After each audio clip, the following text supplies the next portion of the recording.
Hi guys, welcome back to my channel. It's me again, Sherman. If you haven't subscribed yet, please click the subscribe button. Click also the notification bell para ma-notify ka sa every video na i-upload ko. And to all my new viewers, welcome to my channel and thank you so much for clicking. Okay, so my last video was the unboxing of these plants. Ito at saka meron pa dito. Wait lang. Itong plant pa. Ito si ano naman name nito? Basta si Monstera na dragon tail pero variegated.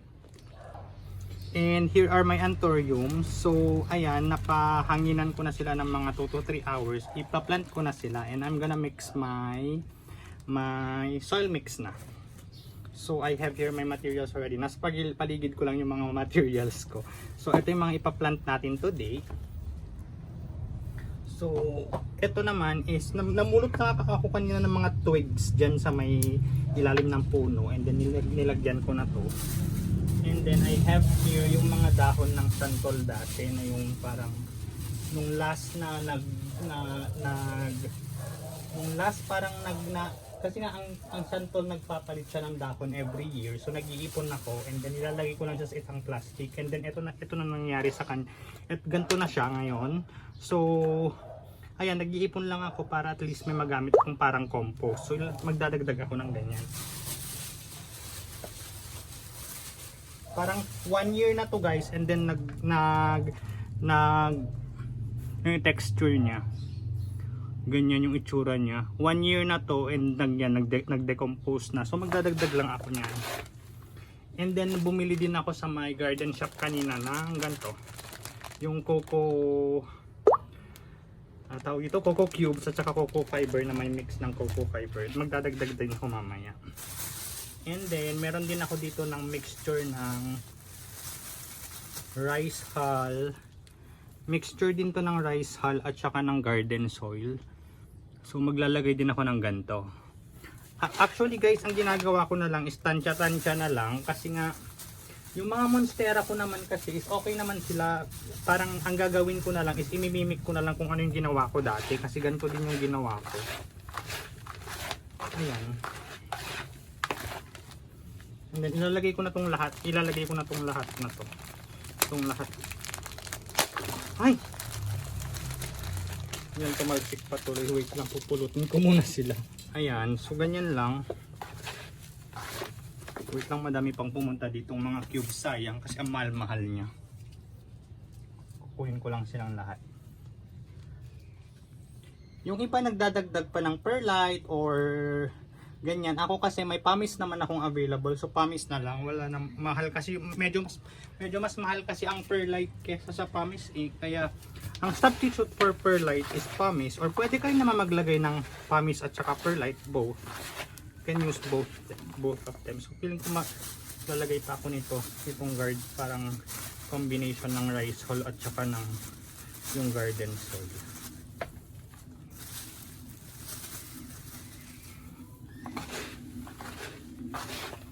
Kasi nga medyo ilan yung itatanim ko, 4 na anthurium and then dalawang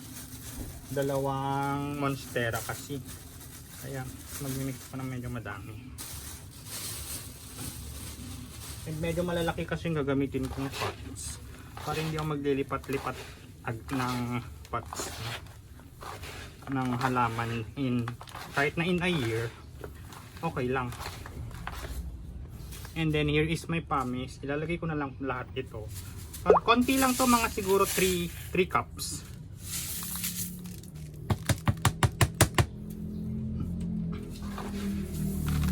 Yung pumice ko pala guys is yung hindi pa nahuhugasan. So ayun. Ayan, mukhang okay naman na yung kanyang texture. Oh. Ganyan lang ako mag-mix. And then kinukuha ko din yung aking Osmocote. Naglalagay na rin ako ng Osmocote dito. Yung ganito lang, decent amount lang, ganyan, para lang magkaroon ng slow release na fertilizer. And naglalagay din ako ng fungicide. Yung gamit ko sa cactus and succulents na itong Starkel G. So maglalagay lang din ako ng konti. Ayan, para lang hindi. Ayan, okay na sa akin to kung natansya, okay na sa akin tong mix na ganito. So let's get the first plant. Ito yung una. Ang laki niya, oh. Ayan. Ito yung unang plant natin.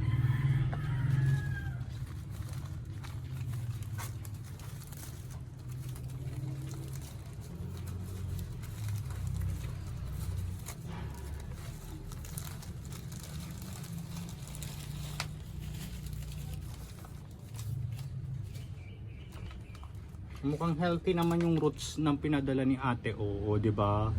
So ayan.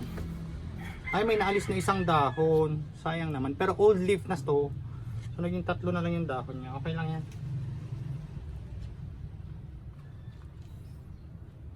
Ayan, so maglalagay muna ako ng soil sa ilalim.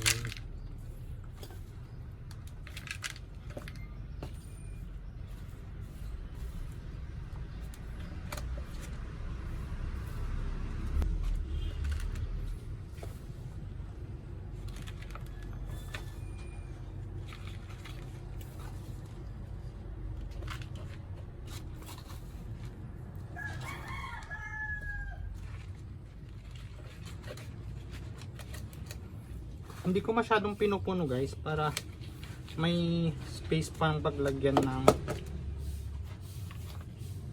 ng coco cubes sa taas. Kasi nilalagyan ko ng coco cubes yung taas. So yan, okay na yan sa akin.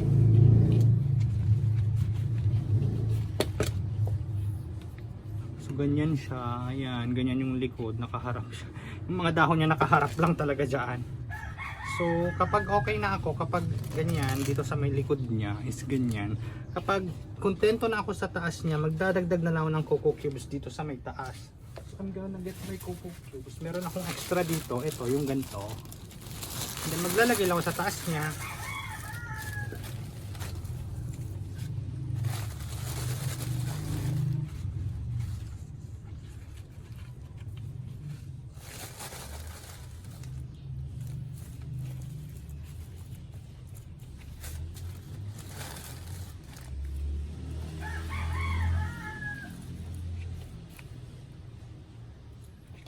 Ayan, so first plant is done. Ayan na siya. O, di ba ang ganda? So, okay, proceed na tayo sa next plant.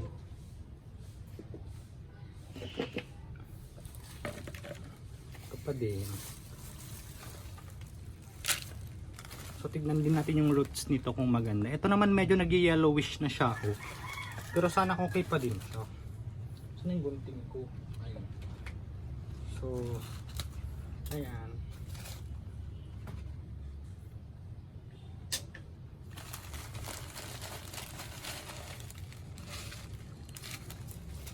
Same din to guys. Parang healthy din yung roots na pinadala niya. O sobrang healthy actually. Ayan.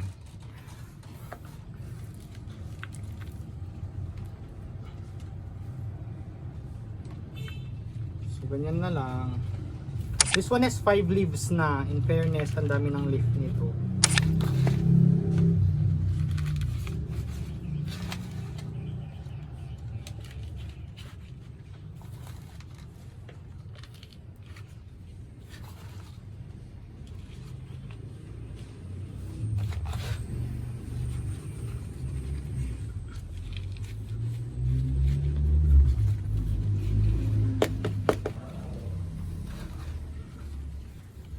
Yung iba palang umu-order sa mga taga Mindanao guys is yung lalo na yung mga taga North Luzon area is ayaw nilang marami akong nababasa kasi na parang pag nag-order sila is parang namamatay yung plant pagdating sa kanila or nag-yellow na talaga.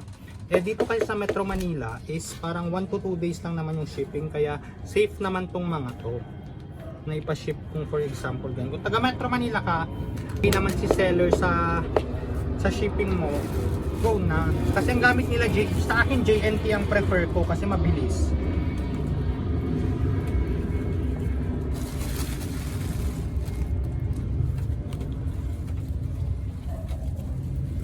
Yan, second plant is done.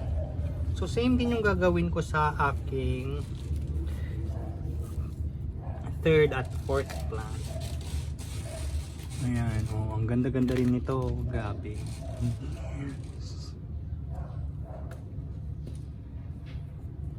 Okay, so I am now planting this one, itong si Epipremnum aureum. And ang ganda kasi nga dalawang stems pala sila. So paghihiwalayin ko na lang. So yan, dalawa pala. Ang galing.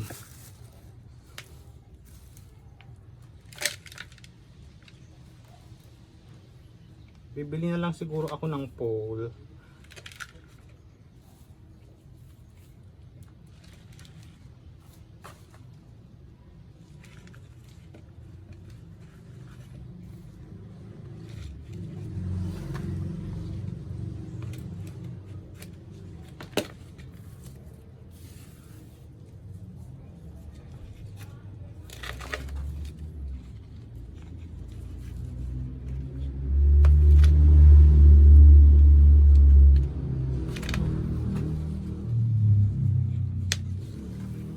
And in fairness, ang mura nito guys, kasi nga ang mahal ng variegated na yung Monstera na Dragon Tail na yung matured na.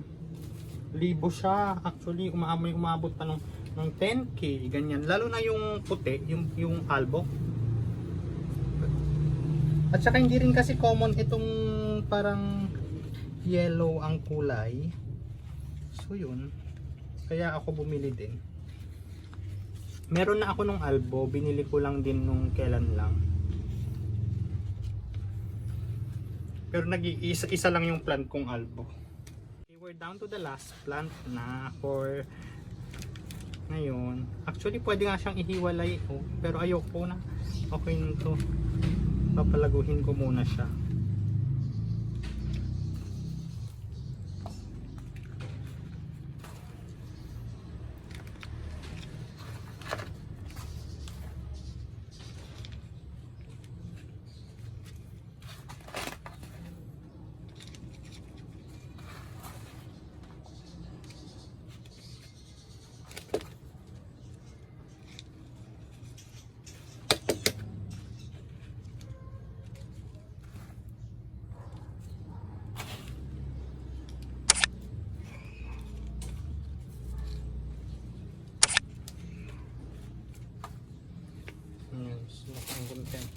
Content ko naman ako sa ganyan, so lalagyan ko na lang ulit ng ganito.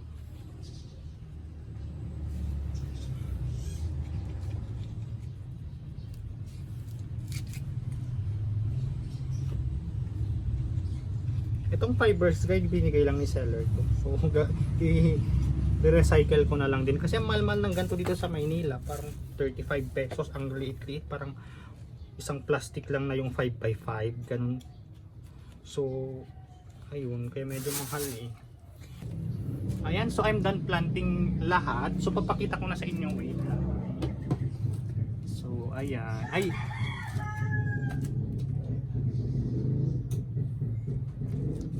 so ito na yung aking mga ito na yung mga Epipremnum ko na ganyan. Ito yung albo, this one is the albo one. As you can see, white yung variegations nito. This one is the white, yung variegations niya.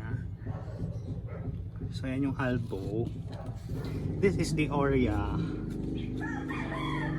Ayan, yellow naman yung variegations nito. I hope mapalaki ko sila. Meron din ako ng yung hindi variegated. Wait lang. Ito naman yung hindi ko variegated na dragon tail na monstera. So, yeah, dadagdagan ko lang ng soil. Ito guys, nabili ko lang sa palengke ng 20 pesos. Node lang siya dati na may isang dahon na malaki, and then namatay na yung malaking dahon. Ito na lang yung natira. Ayan, nabuhay ko naman siya. And actually guys, mas maganda namang magsimula sa mga maliliit na plants kasi mas fulfilling pa rin magpalaki. Yung parang ikaw talaga yung nagpalaki. Ayun. So there you go. These are all my Pinatum. Okay, so ayan na yung inabot ng 1,495 pesos ko, except for the shipping fee ha. Ayan silang lahat. So I'm very happy with this purchase kasi nga feeling ko ang dami-dami kong nabili. Ay, except pala for this albo ha, at saka itong non-variegated one. So yeah, so that's our video for today, and thank you so much for watching, and see you again on my next video. Bye bye po, and happy planting everyone.